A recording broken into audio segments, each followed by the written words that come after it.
Welcome back to the podcast. Today we're talking about Hurricane Katrina and how it changed emergency management in the United States. When Katrina hit in August 2005, it became one of the most devastating disasters in American history. But what shocked the country most wasn't just the storm, it was the government's response. Our guiding question today is, how did the failures during Hurricane Katrina lead to major reforms in emergency management? I'm Joe Wright, here with my co-host, Colton Sprague, and today we're joined by our guest, James Bergeron, who will help guide our discussion by asking some key questions. Let's start simple. What exactly happened when Hurricane Katrina hit? So basically, Hurricane Katrina made landfall on August 29, 2005. It hit Louisiana and Mississippi hard, but New Orleans was especially affected. The city sits below sea level and depends on levees to keep water out. When those levees failed, about 80% of the city flooded.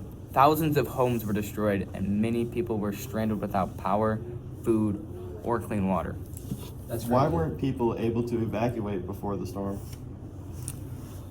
That's a great question. Many residents didn't have cars or enough money to leave. There wasn't a strong enough evacuation plan to help low-income families. So when the storm hit, thousands were left behind. This was mainly due to FEMA's lack of preparation. Wow. So, who was responsible for handling the emergency response then?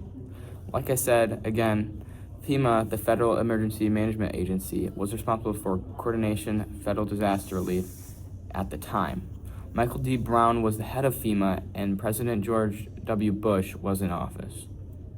So, where did things go wrong then? Good question. There was major communication failures between local, state, and federal governments. Officials weren't clear about who was in charge, which led to much confusion in the situation. But relief supplies were delayed. People at the Supreme and Convention Center waited days for equated food, water, and medical care. The response was widely criticized as slow and disorganized. How did the public react to all of this happening? The media showed images of people stranded on rooftops mainly. There was lots of crowded shelters, such as the Superdome, and many Americans felt the government had failed its citizens. It was very disappointed.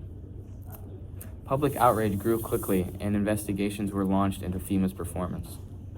It became very clear that Katrina was not just a natural disaster, it was also a policy failure. So what changed after Katrina? Did the government actually fix any of these issues? Yes, actually. One major reform that the Post-Katrina Emergency Management Reform Act. This strengthened FEMA, required stronger leadership qualifications, and improved coordination between agencies. Another reform was that the Pets Evacuation and Transportation Standards Act. During Katrina, many people refused to evacuate because they couldn't bring their pets. Afterward, evacuation plans had to include animals. The National Disaster Recovery Framework was also created to improve long-term recovery efforts. So, would you say Katrina forced these changes? Absolutely. The scale of failure and public pressure made reforms unavoidable. Why should people today still care about Hurricane Katrina then? Because many modern emergency management policies were also shaped by it.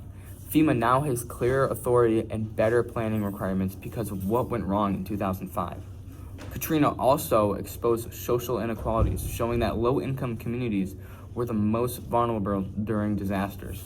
It really changed how the country thinks about disaster preparedness. Right. So, to answer our question, the failures during Hurricane Katrina exposed serious weakness in leadership, communication, and planning. Those failures led directly to reforms that strengthened emergency management nationwide. Exactly. Katrina became a real turning point. It showed that preparation and coordination mattered just as much as strength of the storm itself.